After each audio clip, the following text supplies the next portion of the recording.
Okay, and we are preparing to stream live. We are only 5 minutes behind. Setting up your meeting for YouTube. Thank you. Whose tablet did it come up on? On yours, Tumelo. Okay. Well done for reacting fast and getting us signed in. I think the challenge was that we've got the access email address signed in on all the different tablets, so it wants to verify and we don't know which one it is. Okay, we are live. So now I need to somehow change to speaker view, right? Okay. That's it. And we can, who is introducing George? I can do so as Tumelo passed over to me. Welcome, ladies and gentlemen. Welcome, everybody from YouTube who's watching across South Africa and beyond. I am sat here today with the first ever Fast Habitable Planet workshop team and Professor George Philander, who is going to talk to us live from New York, from Princeton University. Well, actually from his home, you'll see, because I think George is still locked down as a result of the COVID-19 pandemic. Professor George is the founder of Access. He's a South African, comes from actually just down the road from me near Observatory in Cape Town, and he's now a professor of climate in Princeton. He was actually very famous in the study of climate. We learnt in the workshop about El Nino and the Southern Oscillation yesterday, and Professor George was actually the gentleman who named the opposite of El Nino, La Nina. So he's a very eminent climate scientist. We're very lucky to be joined with him today. And I will hand you over to Professor George. Thank you, Carl. There's something written appeared there. I want to talk to you about a short essay I wrote that I asked Carl to send to each of you. And I'm in somewhat trouble with it, so I need your advice on how to proceed. The essay is really about science communication. And science communication at the moment is in bad shape. Before the virus appeared, there's complete division about global warming. And there are people who believe it's a problem, there are people who don't believe. But the net result is that atmospheric CO2 is going up and continues to go. And how do we stop this? And then in the midst of this, second thing happened, coronavirus took over, and it actually illuminates the very same problems that global warming brings to the fore. And that is, again, a breakdown in science communication. So there are certain problems, and they're usually called the tragedy of the commons, which involve both the world of science and the world of human affairs. And those two worlds are entirely different. The world of science is very rational, it's very objective, and it's usually an unemotional topic. To some people, it's very difficult, it's boring, it's elitist, and it's entirely different from the world of human affairs, where emotions play a strong role, where beliefs play a strong role. And how do we bridge the divide between these two? And the best example I know by far of bridging the two has been the Habitable Planet workshops. And I assume Carl has shown you some of the letters that some of the alumni have written. And in particular, there are two I like to share with other people. I'll ask him to share those with you. The one, they're from two very different people. They're both women. The one is a girl who went to the very first Habitable Planet workshop. She was from a wealthy family. She was white, and she had a good education. She'd gone to Wits, and she loved the workshop. And what surprised me, she loved it. The second letter is from a black girl from KwaZulu-Natal, who I think it's fair to say had a poor education. And she too loved the workshop, but for entirely different reasons. To her, the workshop was an introduction to science. The one is called Kate Jeffries. Carlos put that up. And then the other one is Mpunkosi from KwaZulu-Natal. And you can read later on what it is they say. So I was struck, two completely different people responded in the same way to this workshop. What is it that makes the workshop so successful? And the coronavirus introduces exactly the same kind of problem.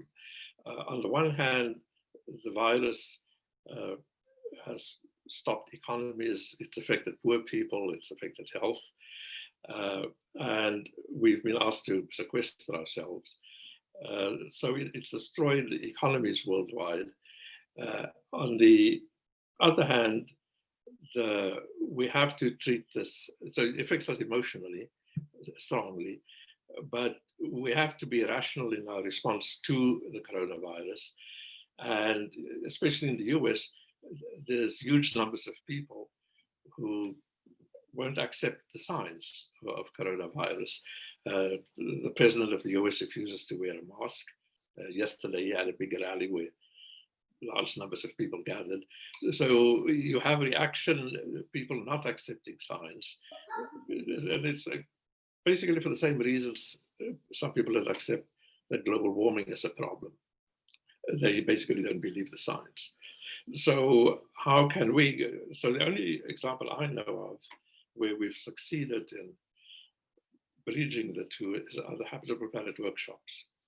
And we can ask, why did we fail in the case of global warming? And I would argue that we failed to bridge this gulf between the world of science and the world of human affairs. And we failed to do so by adopting a strategy. If we want people to respond to global warming, our strategy at the moment is to scare them. So we tell them all the horrible things that will happen. There'll be droughts and floods and high temperatures and more cyclones and this and that, sea level will rise. And we advise them to adapt and to mitigate.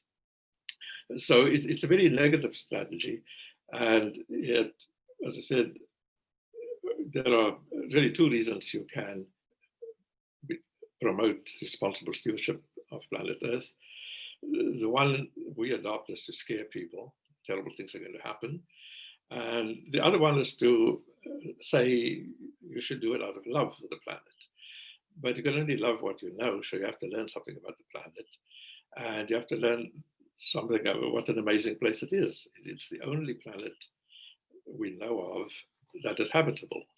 So on a regular basis, you read in the newspapers, astronomers are discovering more and more planets, and they estimate there are 30 billions of planets in various galaxies.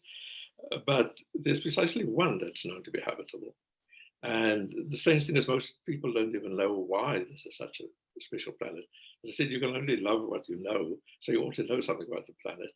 And the Habitable Planet Workshop has succeeded in conveying that information. So at some stage, I want you to look at the two figures in this essay I wrote, because they summarize the essence of the Habitable Planet workshops. The one figure, Carl, if you could put that up, the time-dependent one, tells you, this one, tells you that the present is the most unusual time in the history of our planet. I would call it a very precarious moment. The figure on the left shows you temperature since the demise of the dinosaurs.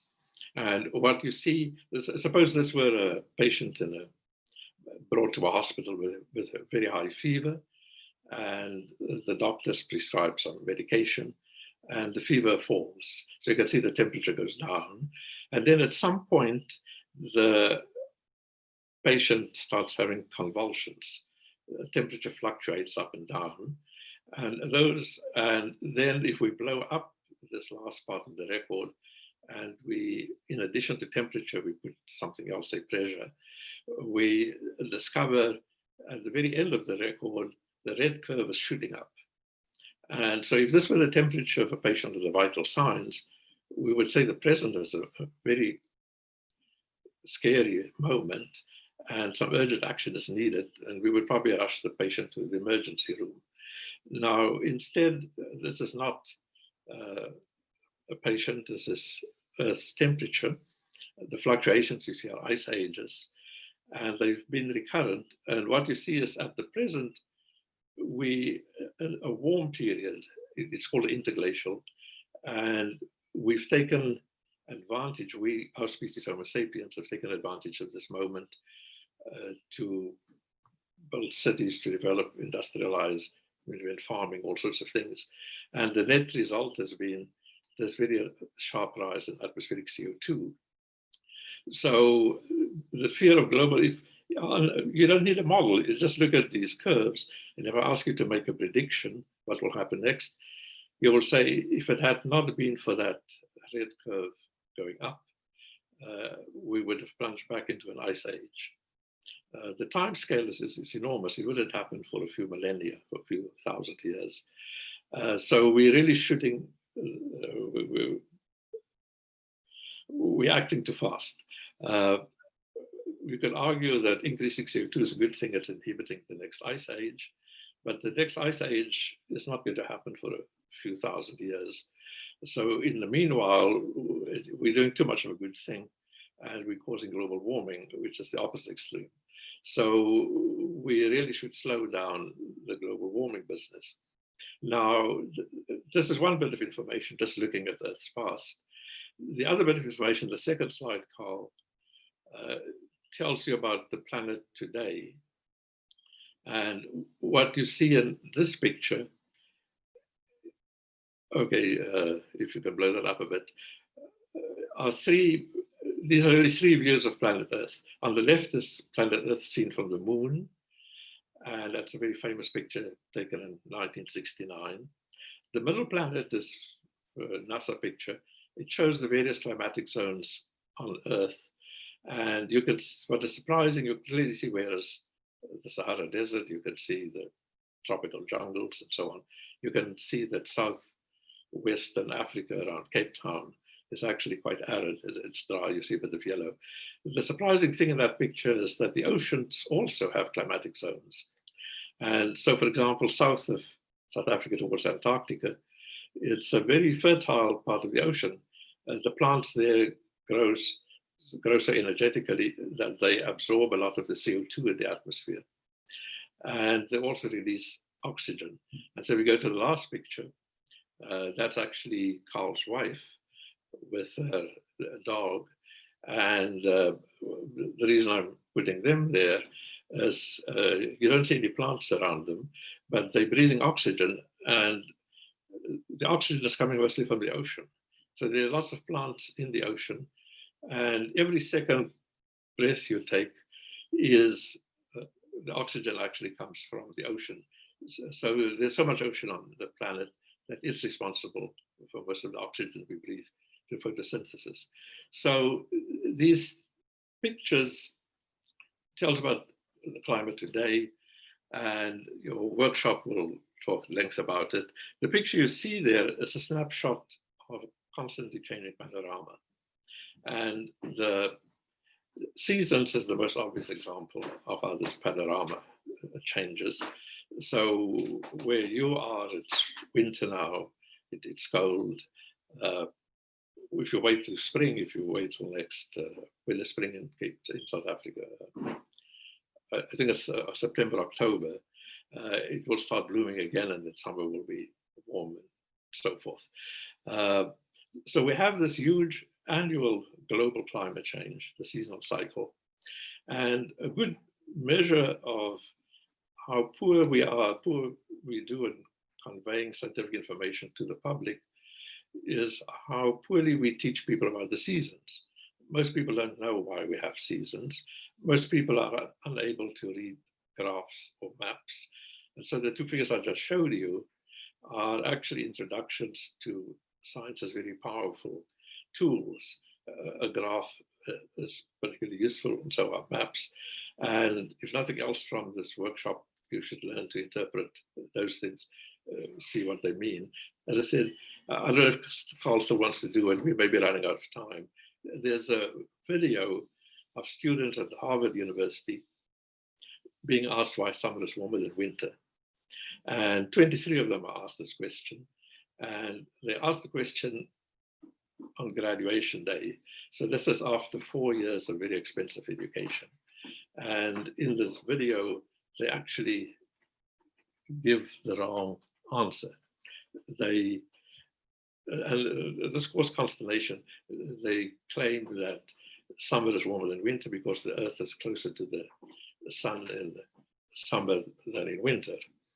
Now, the strange thing is that in this video, which has become quite famous, you should watch it sometime, this is regarded as the wrong answer. And there is then an analysis of what's gone wrong with education. And I would submit that this analysis is also wrong.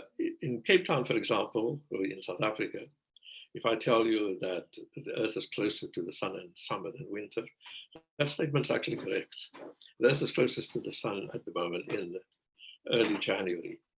And January is a hot summer month.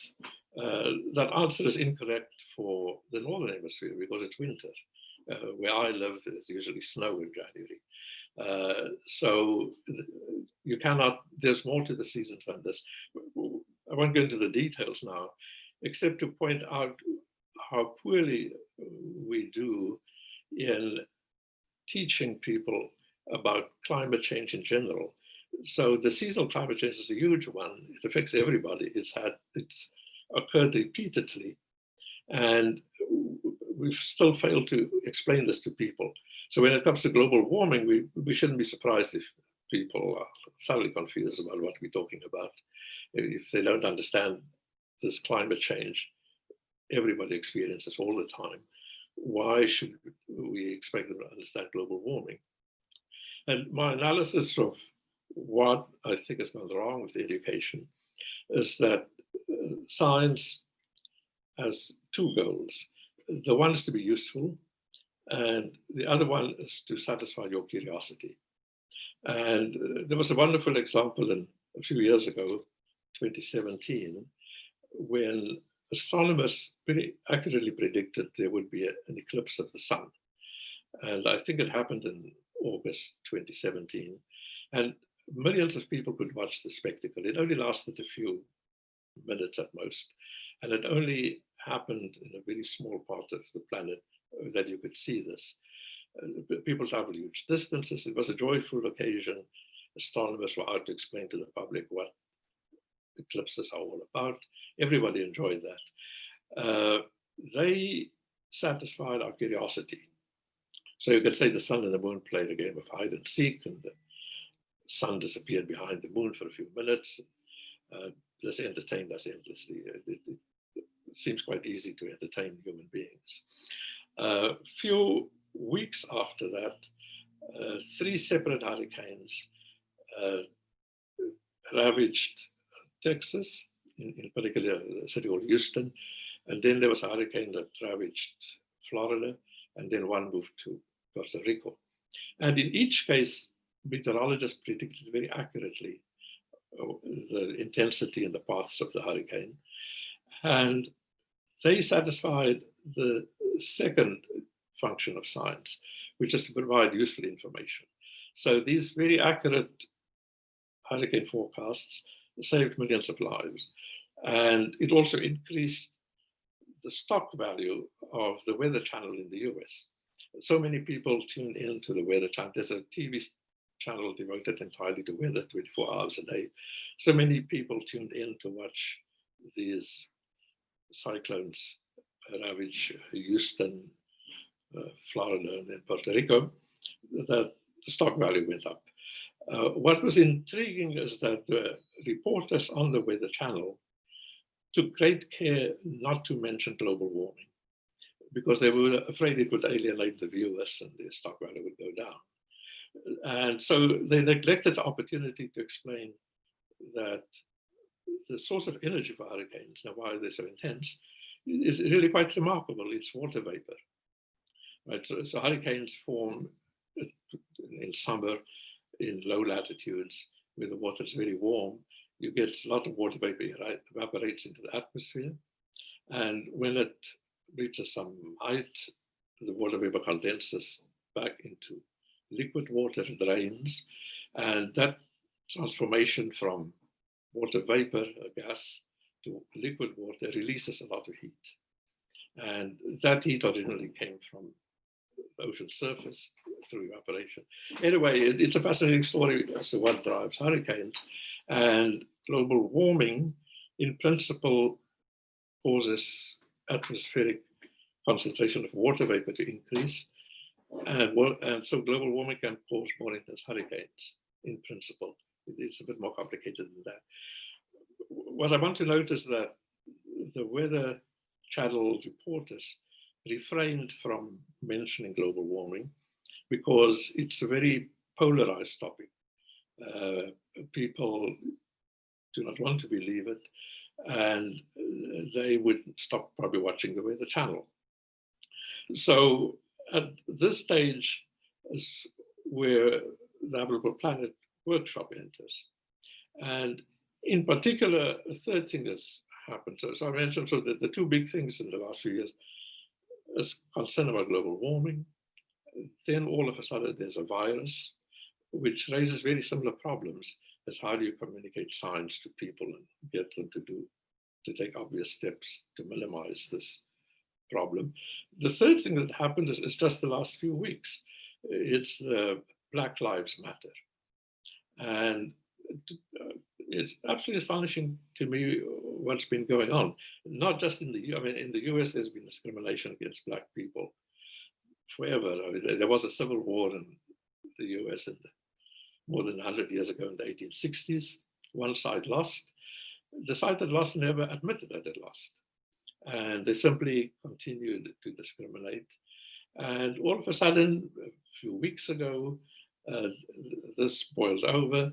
There was a murder in Minnesota. And what amazes me most is there have been demonstrations every day now for the last 2 weeks saying that Black Lives Matter.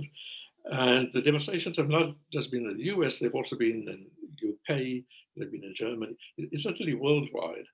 So I see this as a very positive development that it offers us opportunity to bridge this divide between the world of science and the world of human affairs. So in the world of human affairs, everybody now seems to accept that Black Lives Matter. You cannot arbitrarily discriminate against people, and some steps should be taken. And the first step, so Black in the US, in South Africa, the richest people are usually white males, and the poorest people are Black women. So we've been discriminating against women, we've been discriminating against Black people. And the first, if you want to alleviate poverty, I would argue the highest priority in Africa and in much of the world is not global warming, it's actually alleviation of poverty. And the key to the alleviation of poverty is education. So what we need to do is communicate to people, and especially science. So lots of jobs, if we fight global warming, the big debate is about what happens to the coal miners, what happens to the people who bring oil to the fore.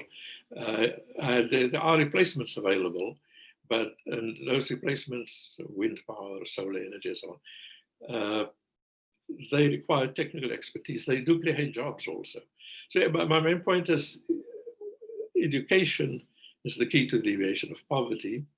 And what we need to do to counter global warming needs educated people. You should at least be able to read a graph, to read a map, possibly use Excel to run computer codes and so forth.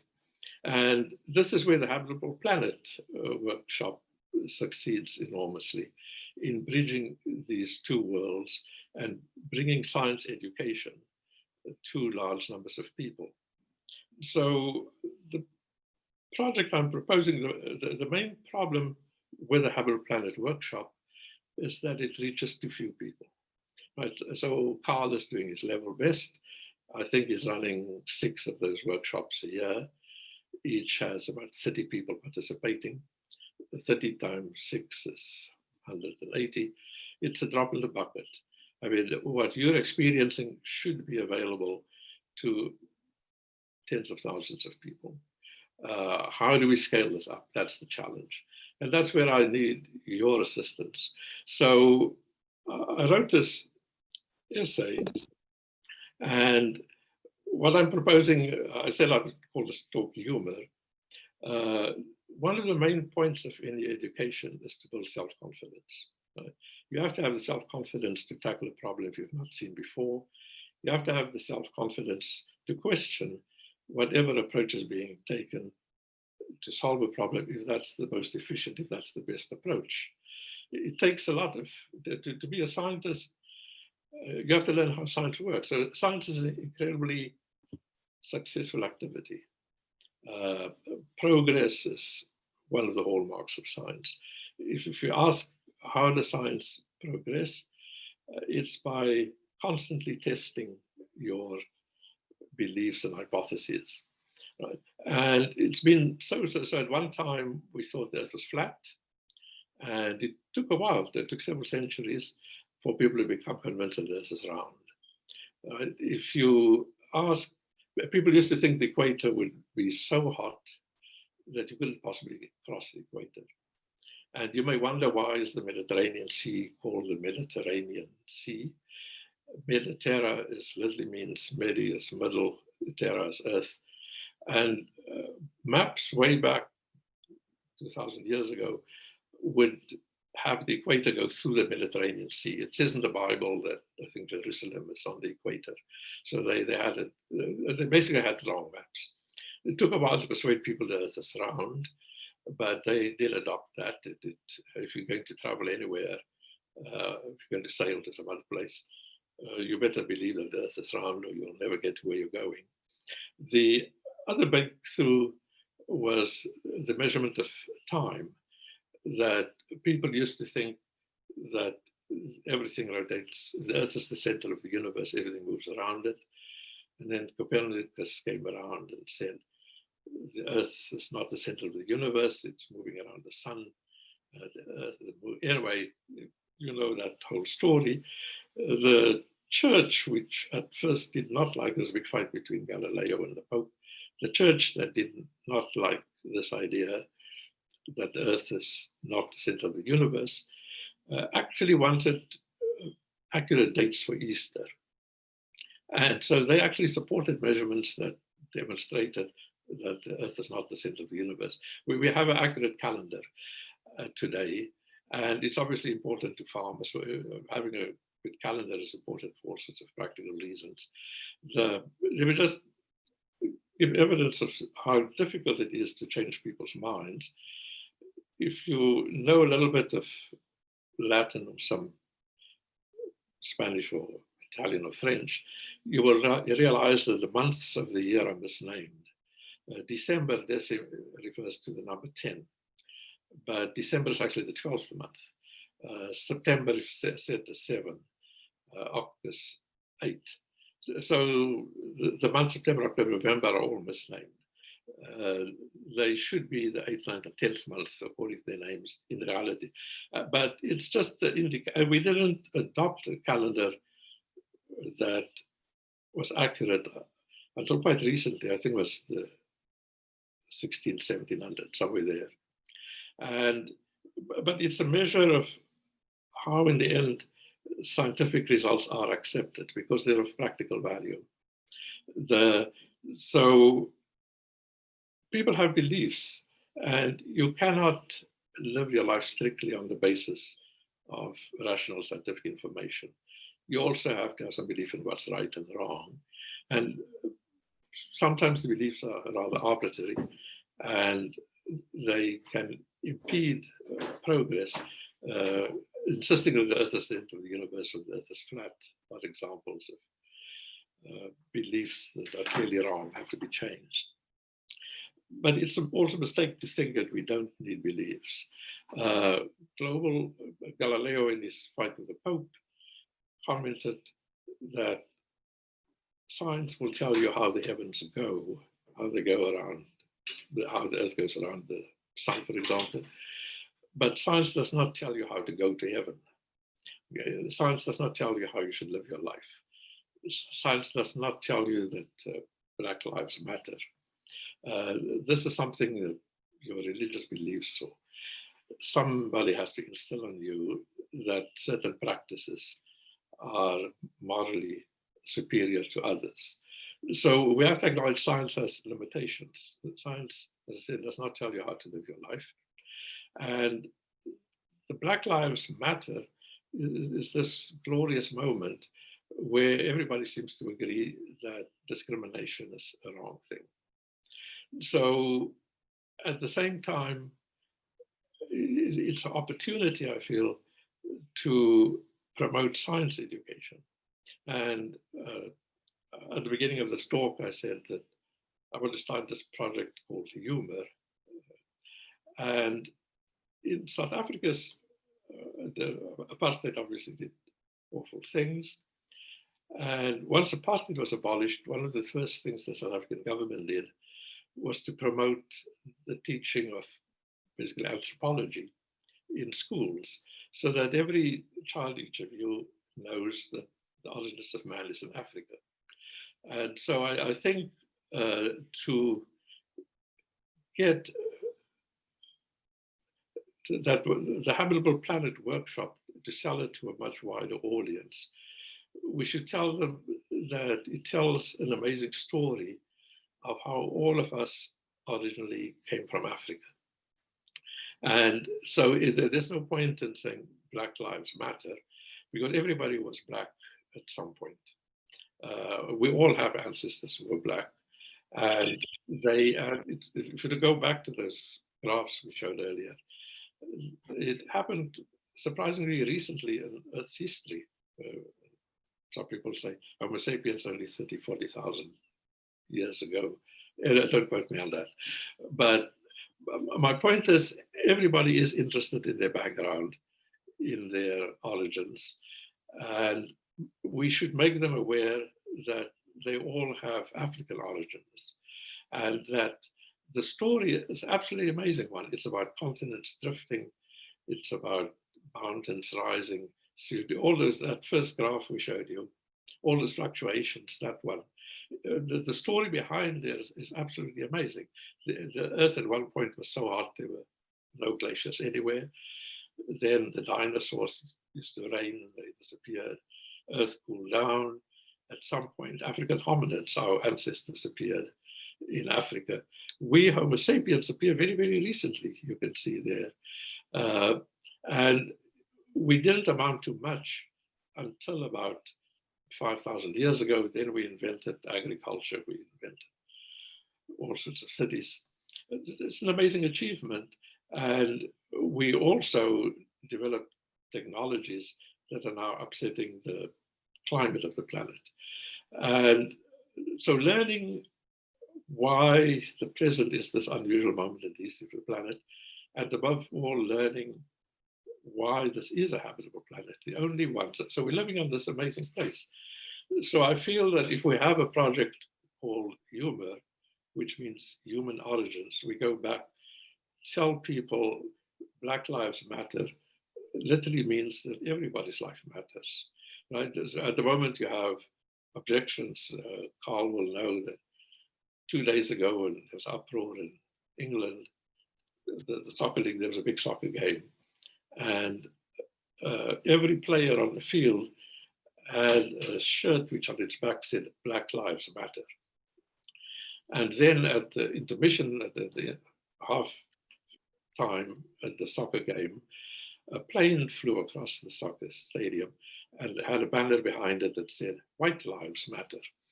So if you push the Black Lives Matter too much, some people are going to object. They're going to claim that yellow lives also matter. I mean, the Chinese will get up. All lives matter. So I feel just making them aware that we actually all interdependent. No man is an island. the contents of the Habitable Planet workshop should be accessible to everybody who wants to take this. We have to scale this up. So I'm going to stop there, but what I need your advice on is how should we scale this up?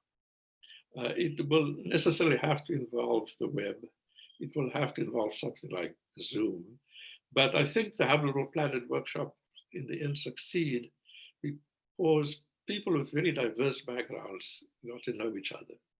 And if you go to one of these Habitable Planet workshops, the amazing thing is the number of people with different skin colors, different languages, different backgrounds. They all get together and they have fun. They discover science is fun. It's not as difficult as you would initially think. They discover that they live in this amazing place. Everybody lives in an amazing place. If you go back to that map of the world, the climatic zones, the type of project I envision is, suppose a group of you in let's choose Cape Town arbitrarily. Your seasonal cycle, your plants, your animals are most unusual in Cape Town. I'm sure you've heard about this. But that is true of every other point you choose on that planet. So suppose a group of people in Cape Town, students, are in contact with a group in Princeton, New Jersey, where the seasons are completely different. The plants are different, the animals are different. I then challenge the group in Cape Town, make a short video to explain to people in Princeton what is special about Cape Town. And the people in Princeton, New Jersey, similarly will make a video and find some students and exchange that with people in Cape Town.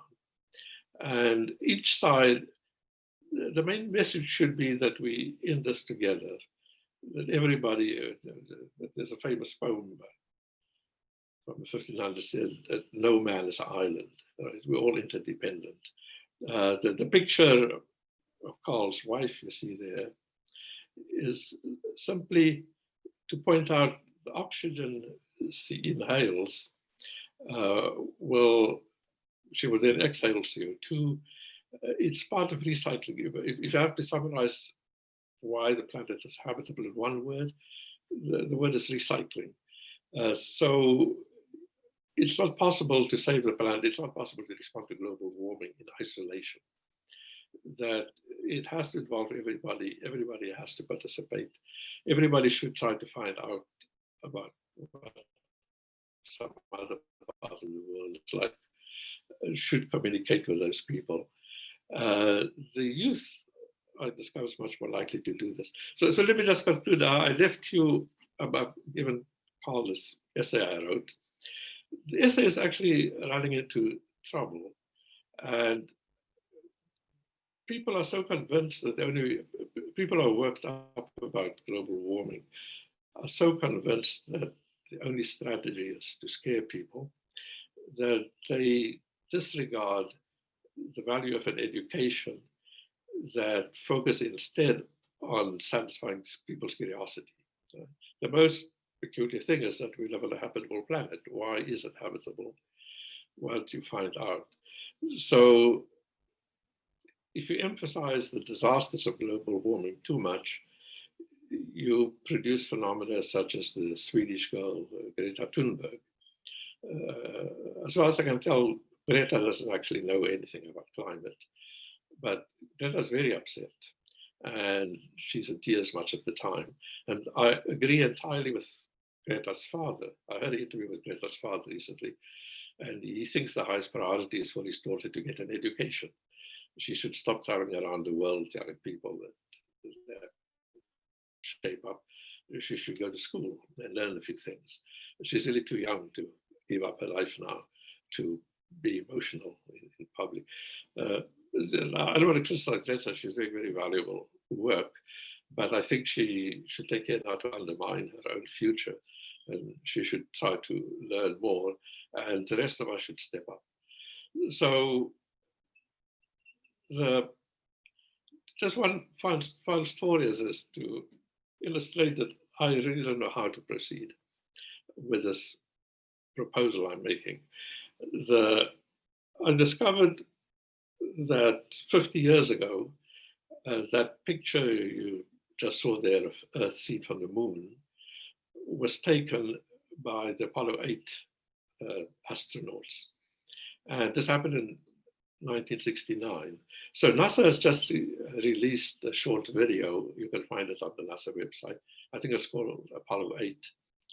And it interviews the 3 astronauts who were shot to the moon. They didn't actually land on the moon. They circled the moon, took that picture, they came back. And it was a big event. They had a big parade down Fifth Avenue. They were flown to Moscow to meet with Khrushchev. Khrushchev was the leader of the communists at that time.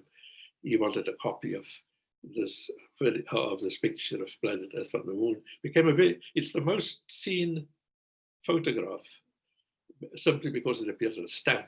But everybody fell in love with that photograph of planet Earth from the moon.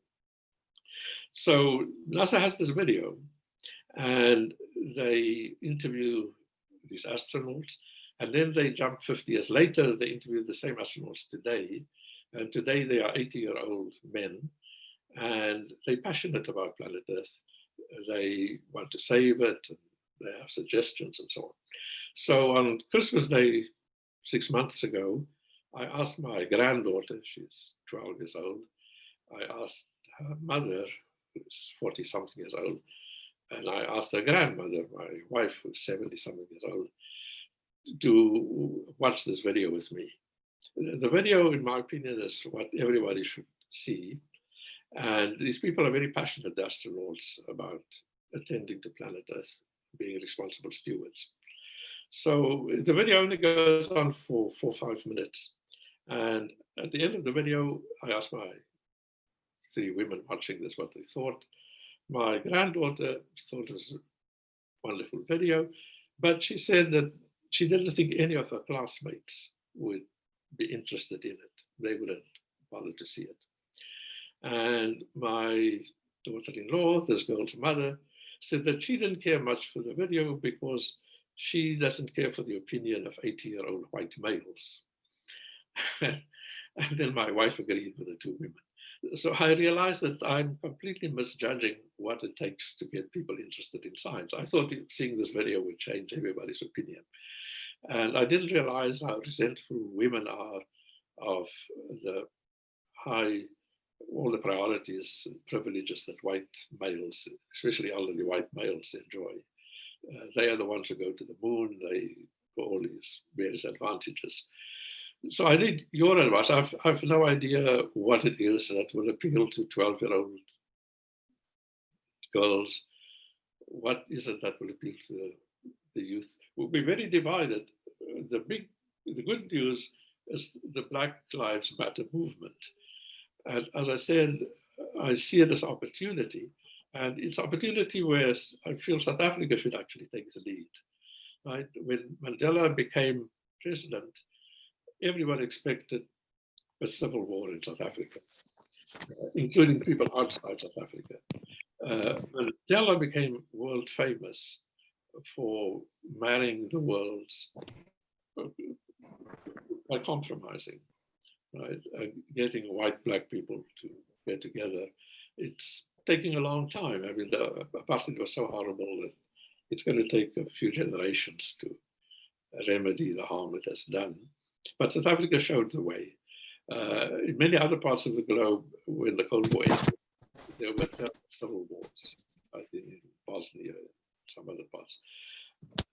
Yeah, I see this as another opportunity for South Africa to take the lead. There's lots of activity concerning global warming, and it's not proving productive. CO2 keeps on rising. There are still people who do not accept global warming as a problem. I think it's because of too much emphasis on gloom and doom. We're trying too hard to scare people. So what the Habitable Planet workshops do is show you how amazing the planet is. It teaches you about the planet. It's something to take care of, not out of fear, but out of love. Okay, so I look forward to hearing your comments as to how do we promote a project, tentatively I've been calling it humor, but it's really about human origins. I feel that is what we should use to get people's attention, to explain to them greenhouse gases or the science of global warming is not a good way to start. You should start with something that will actually appeal to them. The seasons, something everybody, it's a huge annual global climate change. Make sure they at least understand the seasons. Anyway, as I said, I myself do not know what to do. I see opportunity, but how do we proceed? I can't even persuade 3 women in my family to agree with me. I should also point out I don't own a cell phone. I do own a laptop. I'm quite ignorant of these things. I depend on Carl to convey these things to people more generally.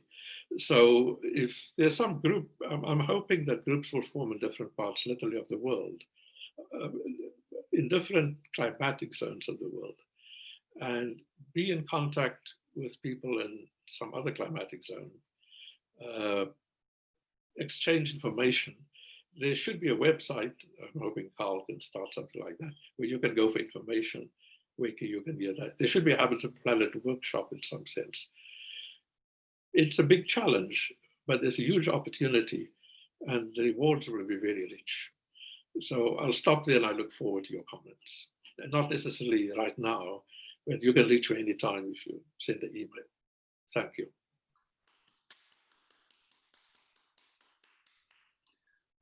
Thank you very much, Professor George. That was an absolutely fascinating talk, and really actually touched on a lot of the things that we've started on in this workshop, which is really nice to see. I'm aware that we're a little bit over time, but I would like to take a few brief comments or questions or ideas on what you can give George as to what will inspire people about the planet. Is it the seasons? Is it the moon? Is it human origins? Okay, I already see Tumelo and Mohale, and I see Chibatiso and Dineo. I will go in that order. Tumelo. Thank you, Dr. Carl. Thank you very much, Prof. Philander. This was very informative. I resonate a lot with everything that you said, almost everything that you said. I even have a full page here of notes. I hope I'm not going to take too much time. But to answer the question that you just asked now, I think to relate to the story of the planet and to allow people to actually change their paradigm, for a paradigm shift in the way people perceive the planet, I feel like it could be the same approach that people use when they are speaking about the gospel of and how they were saved. I think it speaks more to the experience, right? Our experience as people, our experience as planeteers, what we have learned from Habitable Planet. And when we can speak genuinely from how we have experienced this workshop and what we've learned, I feel like that's how we can relate more to people rather than just giving them the facts about why the planet is important and just the science about it.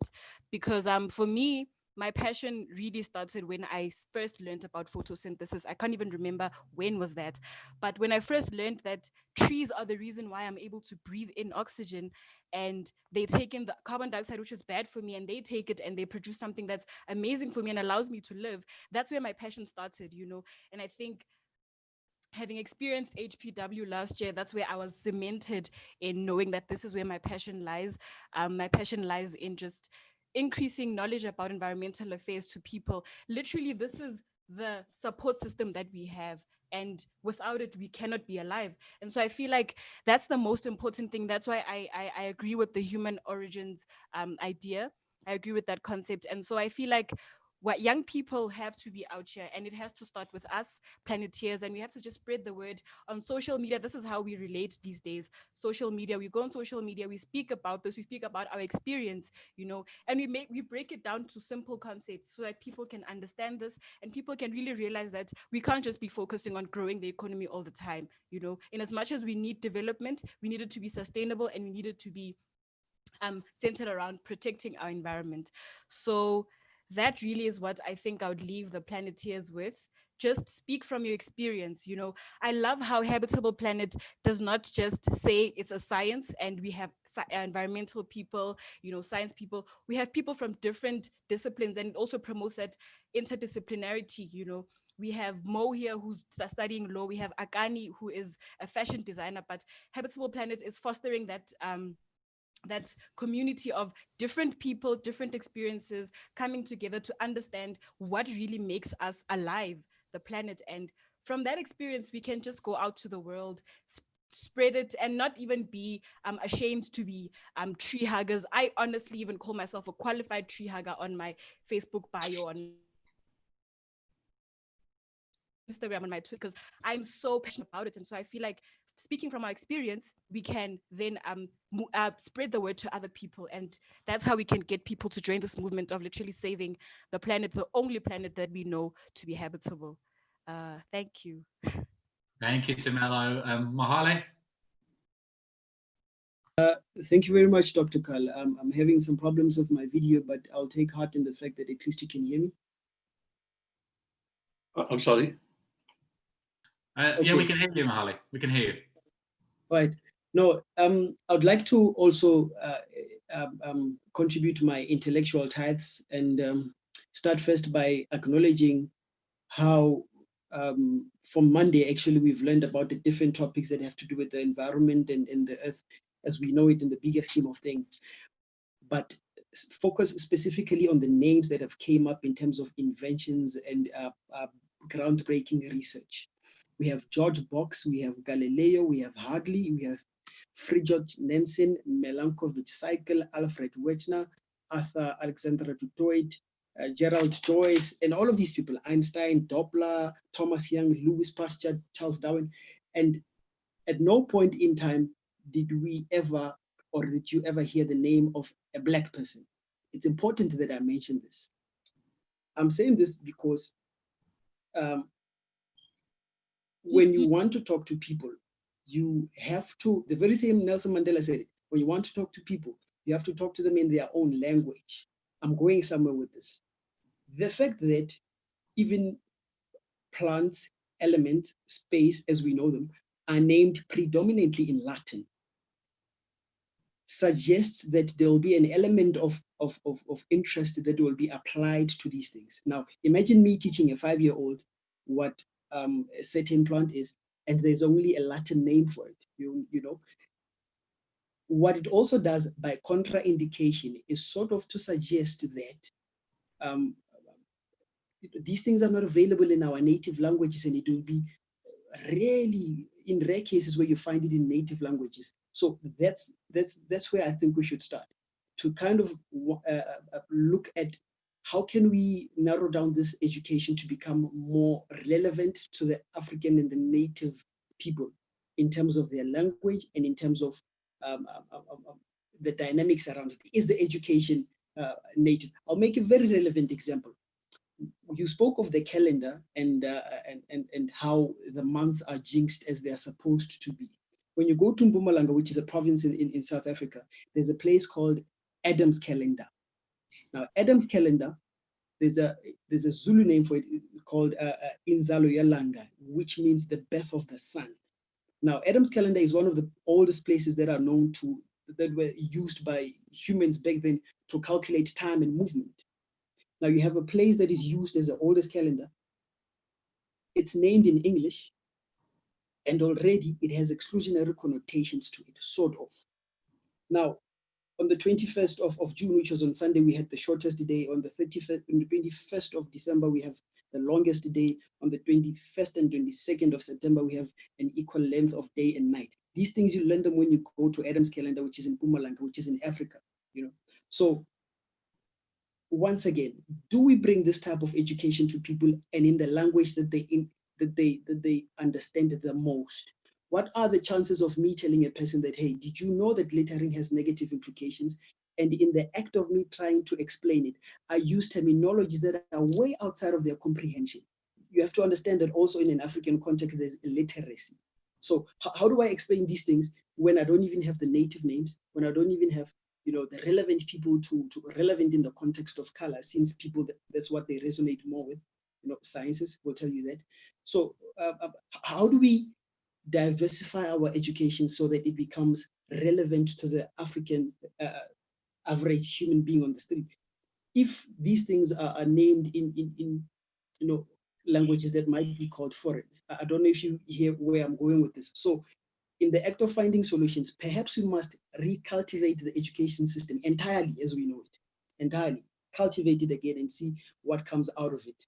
And two, diversify language and how we understand it, so that places like Inzalo Yelanga, known commonly as the Adams calendar, can become something that is general knowledge. I had to go out of my way to know out of this because for one or the other reason, proximity purposes, and resources and so forth.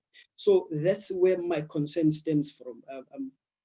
Yeah, I think I'll close it here. Yeah, let me just make a quick comment. Mandela did something quite amazing when he became president of South Africa. At that time, the big crime of apartheid was not to educate Black people. And when apartheid came to an end, something like 1 million people emigrated, left South Africa. And the South African economy was at risk because there were not educated people to replace the ones who had left. But Mandela, to stem this flow of people out of the country, Mandela looked for ways to unite the country. And he chose a very strange thing. There was a football competition, I think called the World Rugby Club. And they were going to play, I think, anyway, that competition was in South Africa at the time. And Mandela decided it was going to be good for South Africa to win that competition. And he had stiff opposition from Black people in South Africa because, as we all know, rugby is the game of white youth and the game of Black youth is soccer. And it's amazing how obviously humans are. The main difference between soccer and rugby is that soccer is played with a round ball and rugby is played with an oblong ball. But anyway, so you need some different expertise. So what Mandela did, he had to promote it, and there have been several movies made about this event. He had to promote rugby amongst the Black citizens of South Africa. And Mandela himself knew nothing about rugby. And so he befriended some of the rugby players. He tried to learn some of the strategies, whatnot. And science is very much like a sport. So you are very concerned that at the moment there aren't that many Black scientists. And the question is, how do you increase their numbers? How do you make science popular? Science is very much like a sport, in that if you want a good rugby team, you need 15 good players. However, to produce 15 exceptional players, every child in the country has to kick a ball. Right? And similarly, science is not democratic at all. Science is a peculiarly undemocratic activity. Lots of papers get written in science, and most of them never are referenced. A few people get all the attention. Right? You just mentioned some of their names, Galileo, Newton, Darwin, and so on. So it's very easy, it's similarly in rugby or in soccer. If I ask you who's the big soccer players today, you'll have no trouble saying it's Messi and Ronaldo and a few others. The stars get all, but the stars wouldn't be there without a huge base. So I think the first thing in South Africa is to make science popular. Now, I was impressed. I picked up a newspaper randomly recently, and I discovered that there is a professional South African chess player. He makes a living. You can make a living playing chess. It's a rather strange way to make a living. You have to travel a lot around Europe, and there are competitions and whatnot. And this fellow was from Khayelitsha in Cape Town. So how on earth, I mean, chess is a highly specialized thing, but once there are Einsteins and Newtons in Khayelitsha, all across South Africa. It's a matter of getting their attention. It's going to take a little while. It's going to take a generation or two, but that's why I think this project, if we can agree on it, tentatively called humor, is something South Africa can take the lead. The world is messing up as regards education about global warming, right? Whatever, people are very passionate about global warming, and they're very determined to scare you. Absolutely terrible things are going to happen. They make no attempt to explain what an amazing planet it is, how much fun it can be to learn. South Africa can take the lead in this. Here in Princeton, New Jersey, I'm at a university that's wealthy, has lots of resources. I wouldn't even bother to try to persuade my colleagues of what I'm trying to persuade you of. The reason is that the elite is arrogant.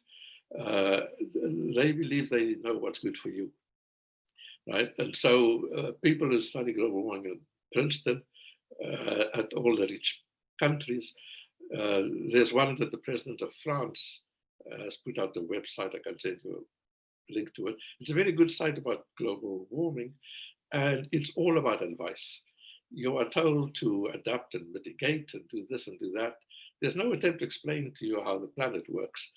And I'm afraid, if I wonder why we are in this mess, we shouldn't just blame Trump supporters.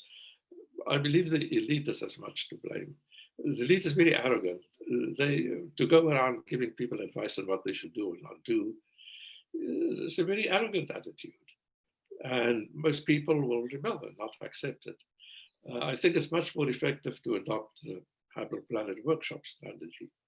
Just introduce them to the amazing things that happened on the planet. And it has to be a bottom-up. One thing about the Habitable Planet workshop, as Carl said, I started it. But the moment I started it, I stepped out of the picture and let Carl is far more accessible than I am. And so we kept any authority figures. It's a digression. The University of Texas in Austin had a program where they tried to attract Black students, had a lot of trouble. And in the end, they decided that the mistake they were making is putting these students into remedial courses, giving them advice on this and that. You're absolutely right. Students learn mostly from other students. They learn from people who look like them, who speak like them. Authority figures have to stay out of the picture. So the Habitable Planet is an amazing program, but it's dependent on you, right? We're lucky Carl still looks young. I don't know what Carl will look like in 20 years' time, but 20 years' time, we probably have to step out of the picture. He's going to have gray hair. Anyway, I'll stop there, but it's really up to you to take the lead here. I see an opportunity, but don't be impatient. It's going to take a generation. But in due course, there will be an Einstein or a Newton that comes out of Khayelitsha. Okay, thank you, George. We are really short of time, and I did see Chibatiso and Danae wanted to say something. I'm going to give them 30 seconds each, and then you, Peter, or Peter, you burning 30 seconds before them? 30 seconds, please, because it relates to Lebona's and George's topic. So I'll keep it to 30 seconds. Thank you for allowing me to squeeze in. I hear you, George, that what we really want to do in South Africa is to inspire more scientists and get more representation of the population into science and be successful scientists.